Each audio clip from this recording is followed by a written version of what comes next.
శ్రీరామచంద్రుడు అమితంగా ప్రేమించే భక్తుల్లో ప్రప్రథముడు భక్త రామదాసు. భగవంతుడికి భక్తుడికి వారధి కట్టిన మహనీయుడు ఆయన.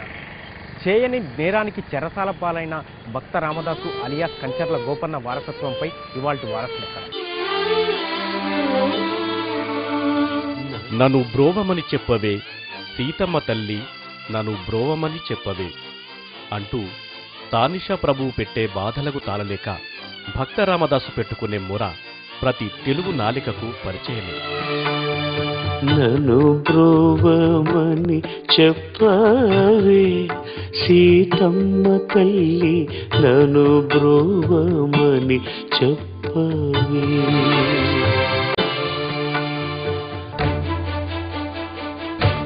శతాబ్దాల కిందటే లక్షల రూపాయలతో భద్రాద్రి గుడి కట్టించి శ్రీరామచంద్రుడి కీర్తిని ఆకాశానికెత్తిన భక్తరామదాసు పుట్టింది భూరింగిపురం. ఇదే ఇప్పటి ఖమ్మం జిల్లాలో ఉన్న నేలకొండపల్లి.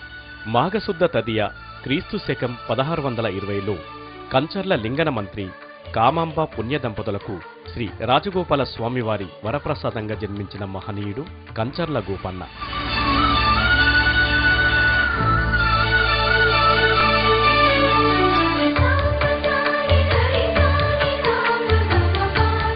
ఇప్పుడున్న నేలకొండపల్లిలో కంచర్ల గోపన్న పూరి గుడిసెలో నివసించాడని చెప్తారు. ఆయన నివసించిన చోటు, వాడిన వస్తువులు కొన్ని నేలకొండపల్లిలో మనకు కనిపిస్తాయి. నేలకొండపల్లిలో ఉన్న కంచర్ల గోపన్నకు సంబంధించిన చారిత్రక ఆధారాలు ఆ గ్రామస్తుల మాటల్లోనే. ఖమ్మం జిల్లా నేలకొండపల్లిలో ఉన్న ఈ ఇంటిలోనే భక్త రామదాసు జన్మించాడు. ఇక్కడే కొన్ని రోజుల పాటు ఆయన ఉన్నారు. ఈ ఇంట్లో ఉన్నటువంటి ఆనవాళ్ళకు సంబంధించి ఏమైనా ఉన్నాయా అనే విశేషాలు ఇక్కడున్న ఒక పెద్ద ఆయన అడిగి తెలుసుకునే ప్రయత్నం చేద్దాం. ఇక్కడ కనిపిస్తున్న పెద్ద ఆయన పేరు రాధాకృష్ణమూర్తి. ఈయన ఖమ్మం జిల్లా నేలకొండపల్లిలోని భక్త రామదాసు పుట్టినటువంటి ఇంటికి సంబంధించిన విశేషాల గురించి తెలిసిన వ్యక్తి. ఈయనను అడిగి భక్త రామదాసుకు సంబంధించిన ఆనవాళ్ళు, ఆయన చరిత్ర పైన ఈ నేలకొండపల్లిలో ఉన్నటువంటి చరిత్రను తెలుసుకునే ప్రయత్నం చేద్దాం. సార్ నమస్తే. ఇక్కడ భక్త రామదాసుకు సంబంధించిన ఆనవాళ్ళు ఏమన్నాయి? ఇక్కడి నుంచి ఈ మందిరానికి ఉత్తరం పక్క ఉన్నటువంటి ఈ బావికి అవతల ఉన్న స్థలం అంతా కూడా రామదాసు గారు నివసించినటువంటి స్థలం.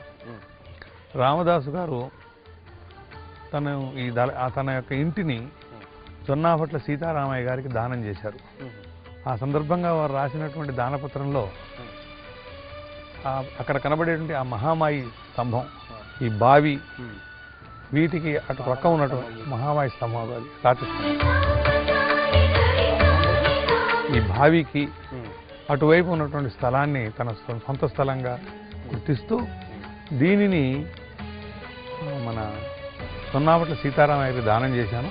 ఈ గ్రామస్తులంతా వారికి ఈ స్థలము చెందేటట్లుగా చెప్పమని దాంట్లో రాశారని, ఆ దానపత్రం ఇంతకుముందు కేవలరామ్ సింగ్ హజారీ గారని వారి దగ్గర ఉండేదని, తర్వాత దాన్ని ఆర్కైవ్స్ వాళ్ళు తీసుకుపోయినారని అంటున్నారు. కానీ మేమైతే దాన్ని చూడటం అనేది జరగలేదు. దాంట్లో ఉన్న కంటెంట్ మాత్రం ప్రతి వాళ్ళు చెప్తారు. అయితే ఈ బావికి ఉన్న విశిష్టత ఏంటి? ఈ బావి రామదాస్ గారు వాడారు. ఎప్పుడు వాడారు? ఆయన జీవితకాలంలో, అంటే ఆయన జీవితకాలం విశ్వవిద్యాలయాల వాళ్ళు నిర్ణయించిన దాని ప్రకారం 1620-1687 మధ్యలో జీవించారు. కొంతకాలం మళ్ళీ భద్రాచలం వెళ్ళిపోయినారు. ఇక్కడ జీవిస్తున్న కాలంలో ఈ బావిని వారు వాడారు. ఈ స్తంభానికి, ఈ బావికి ఇటువైపుగా ఉన్నటువంటి ఈ స్థలంలో వారు నివసించినటువంటి స్థలం ఉంది. కాబట్టి అది బహుశా పూరి గుడిసె అయి ఉంటుంది. 400 సంవత్సరాలు ఆ గుడిసె యొక్క జీవితకాలం ఉండదు కాబట్టి అది కాస్త పడిపోయి ఉంటుంది. స్థలం మాత్రం వారు నివసించిన దీంట్లో ఏ విధమైన అనుమానం లేదు. శ్రీరామచంద్రుడికి రామదాస్కి ఏదన్నా అంటే ఒక ఇతర భక్తుల్లా కాకుండా ఒక గొప్ప భక్తుడిగా ఏమైనా అనుబంధం ఉందే? అనుబంధం అంటే రామదర్శనం రామదాసుకు జరగలేదు. కాకపోతే అందరూ ఏమంటారంటే బొందితో స్వర్గానికి తీసుకుని పోయినాడు అని అంటారు. కానీ రాముడిని తలుచుకుంటూ అనేక కష్టాలు పడి మొత్తం మీద రామనామాన్ని వదిలిపెట్టకుండా తన యొక్క జీవితం మొత్తం ఇది చేశాడు. జైలు నుంచి విడుదలైన తర్వాత మళ్ళీ భద్రాచలాన్ని వచ్చి కొంతకాలం మళ్ళీ రాముడు సేవించి రాముని ఆజ్ఞతో స్వర్గానికి వెళ్ళిపోయినాడు.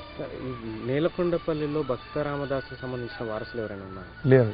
ఇప్పుడు అదే చెప్పాను, గుంటూరు జిల్లాలో వినుకొండ తాలూకాలోని విఠంరాజుపల్లి, పిట్టలవానిపాలెం, ఇంకా కొన్ని గ్రామాల్లో ఆయా గ్రామాల్లో కరణాలుగా పనిచేసుకుంటూ ఉన్నారు. ఖమ్మం జిల్లాలో ఎవరున్నారు సార్? ఖమ్మం అక్కడి నుంచి వచ్చిన అతనే శ్రీనివాస్ అనే అతను సింగరేణి కాలనీస్లో ఉద్యోగం చేసుకుంటూ మన కొత్తగూడెం పట్టణంలో ఉంటున్నాడు. ఇది నేలకొండపల్లిలో భక్తరామదాసుకు సంబంధించినటువంటి విశేషాలు. ఇక్కడి నుంచి భద్రాచలం వెళ్దాం. భద్రాచలంలో భక్తరామదాసుకు సంబంధించిన చరిత్ర ఏమైనా ఉందా, ఆయన వారసత్వం ఏమైనా అక్కడ కొనసాగుతుందనే విశేషాలు తెలుసుకునే ప్రయత్నం చేద్దాం రండి. నేలకొండపల్లిలో ఉన్నప్పుడే కమల అనే మహిళను వివాహమాడాడు కంచర్ల గోపన్న. పుట్టు పేదరికంలో ఉన్న గోపన్న కుటుంబం పూట గడవడం కష్టంగా ఉండేది. తన మేనమామలైన మాదన్న అక్కన్నలు గోల్కొండ తానిషా ప్రభు కొలువులో ఒకరు ప్రధానమంత్రిగా, మరొకరు రక్షణ మంత్రిగా పనిచేస్తున్నారు. ఇక మేనమామల సాయంతో పాల్వంచ తహసీల్దారుగా నియమించబడ్డాడు గోపన్న. భద్రాచలం నుంచి కొత్తగూడెం వెళ్లే దారిలో ఉన్న ఈ పాల్వంచకే 1650 సంవత్సరంలో కంచర్ల గోపన్న తహసీల్దార్గా పనిచేశాడు. ఈ పాల్వంచ పట్టణం ఒకప్పుడు గోల్కొండ నవాబుల ఆధీనంలోనే ఉండేది. ఇక్కడి రైతుల దగ్గర భూమి శిస్తులు, పన్నులు వసూలు చేసి గోల్కొండ నవాబుకు పంపే పనే కంచర్ల గోపన్న చేసేవాడు. ఇదే ఆ పాల్వంచ. కంచర్ల గోపన్న తహసీల్దార్గా పనిచేసినటువంటి పాల్వంచ ఇదే.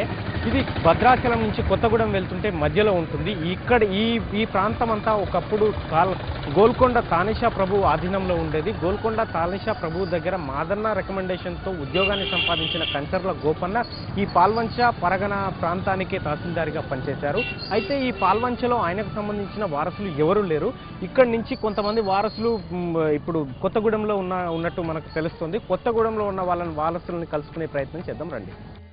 ఇలా తహసీల్దార్గా పనిచేస్తున్న క్రమంలోనే గోపన్న ప్రజల సహకారంతో భద్రాద్రి రామాలయాన్ని 1665లో ప్రారంభించి 1677లో పూర్తి చేశాడు. అప్పట్లోనే దాదాపు 6 లక్షల రూపాయలు వెచ్చించి కట్టిన ఆలయం ఇది. పాల్వంచ 16 పరగణాల పరిధిలోనే ఉన్న ఈ భద్రాచలంలో లక్ష్మణ సమేత శ్రీ సీతారామచంద్ర స్వామి వారిని ప్రతిష్ఠించాడు గోపన్న. ఆ సమయంలోనే గోపన్న కమల దంపతులకు పుట్టిన ఏకైక సంతానం రఘురాముడు. 17వ శతాబ్దంతో గోపన్న సీతారామచంద్రులకి, లక్ష్మణుడికి, భరత శత్రుఘ్నులకి చేయించిన ఆభరణాలు ఇప్పటికీ భద్రాచలంలో భద్రంగా ఉన్నాయి. భద్రాచలంలో కంచర్ల గోపన్న జ్ఞాపకాలు ఇవి.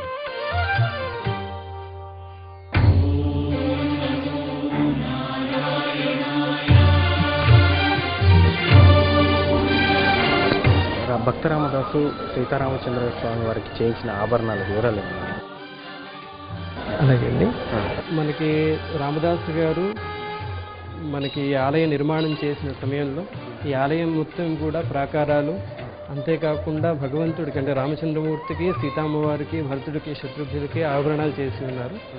ఈ ఆభరణాలు ప్రతి సంవత్సరం కూడా శ్రీరామనవమి రోజు ధరింపజేస్తుంటారు. అంతేకాకుండా మనకి రామచంద్రమూర్తికి కలికితురాయి, సీతామ్మవారికి చింతాకు పథకము, భరతుడికి పచ్చల పథకము, అలాగే మన శత్రుఘ్నుడికి రవ్వల ముడతాలు చేయించారు. అంతేకాకుండా తానిషా గారు మన రామదాసు గారిని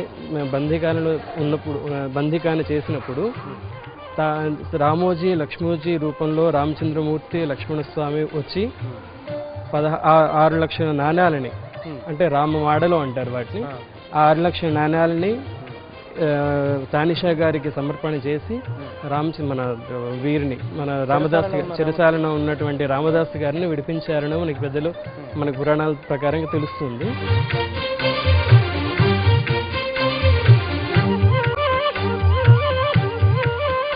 ఇవే భక్త రామదాసు భద్రాద్రి రాముడికి చేయించిన ఆభరణాలు. దీన్ని